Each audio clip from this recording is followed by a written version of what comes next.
start tomorrow. I just need to do a little bit more research first. I am not ready yet. What if I make the wrong choice and regret it forever? Do any of these things sound familiar? That voice in your head that keeps putting off your dreams isn't your friend. It's costing you more than you realize. Every morning, you wake up thinking about that project, that business, that bold move that you need to make, or that love you need to find. And every evening you go to bed with it still undone. Another day lost. The gap between where you are and where you want to be feels uncrossable. With each passing day, your self-trust erodes a little bit more. Let's talk about what's really happening with this thing called procrastination and the simple shift that changed everything for me. Now, the real reason we procrastinate, I spent years circling around the idea of leaving my full-time job, of trading my secure identity for something new and uncertain. My coaching business, I wanted it so badly, but my mind kept asking, who will I be if I don't work? My work and that steady paycheck had become a comfortable prison, so to speak. I told myself that I was preparing, I was getting ready. But if I'm honest with you and with myself, I was hiding. Procrastination is masterful at disguising itself as sensible. Makes sense. It wears masks like I said, I just need to do more research first. Or looking at my calendar, I'll start when things slow down. Or I need to feel completely ready before I begin. But here's what I know. Behind every I'll do it later is really, I'm afraid to do it now. There's some kind of fear there. I've come to call my fear voice Fred, something I learned from the book Big Magic, written by Elizabeth Gilbert. It truly has changed every way that I look at fear or face fear. When I was postponing my transition to coaching, Fred, my fear voice, was working overtime, believe me. What if you can't make enough money? What if you discover you're not as good at coaching as you are at your job? Now, your Fred might sound different, but his message is the same. Stay safe. Better safe than sorry. Better to stay with what you know than risk stepping into what you don't know. That fear of making the wrong decision kept me frozen for years. What if leaving my job was a terrible mistake? What if I regretted giving up that financial security? My breakthrough came when I realized something powerful. I didn't need to take a giant leap. I just needed one tiny brave step.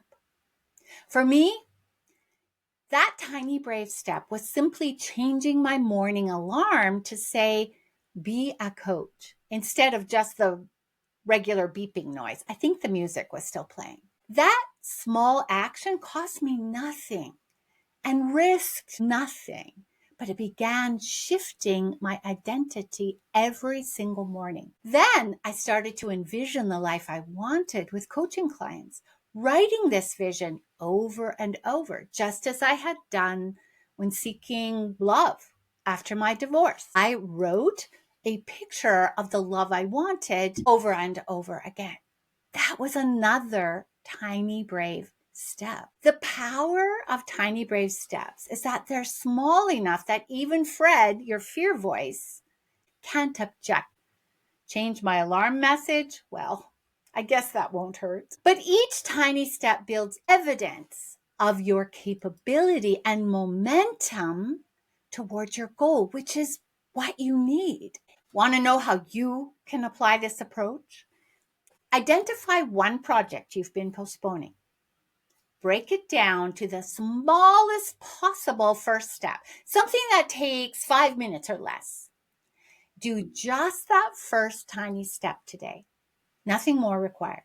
For you, that might be sending one email about your idea, or writing on that book you want to write for just 10 minutes, making a single phone call, or creating the simplest outline of something you want to create, choosing one color for that picture you want to paint.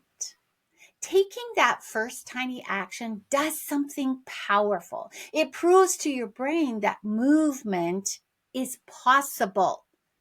And once you're in motion, staying in motion becomes easier. If I've learned anything that would have saved me years of agonizing indecision, it's this. Waiting to feel ready is a trap. The feeling of readiness comes after taking action, not before. No one feels ready to do something they've never done before. How could they? Feeling ready requires evidence. Your brain looks for evidence that you can handle the challenge, but you can't have that evidence until you've actually faced the fear and done the thing, at least started towards it. My breakthrough came when I stopped asking, what if this is the wrong choice? And started asking, what will I learn either way? This shifted my focus from trying to predict an unknowable future to embracing whatever growth might come in even choosing an uncomfortable future. I also recognize that not deciding is itself a decision, and often the most costly one. Every day I stayed in indecision was another day not living my purpose.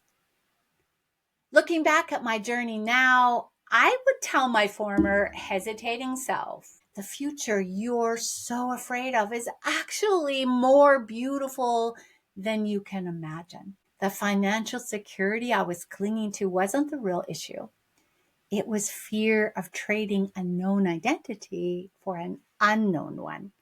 I needed to see that my identity wasn't something static that I needed to protect, but rather something fluid that could grow. It was waiting to expand and learn and become more. The hidden cost of constantly choosing later is profound. Each time we choose later, we're at risk of choosing never for that one piece of our potential. The people who could have been helped by your work remain unhelped.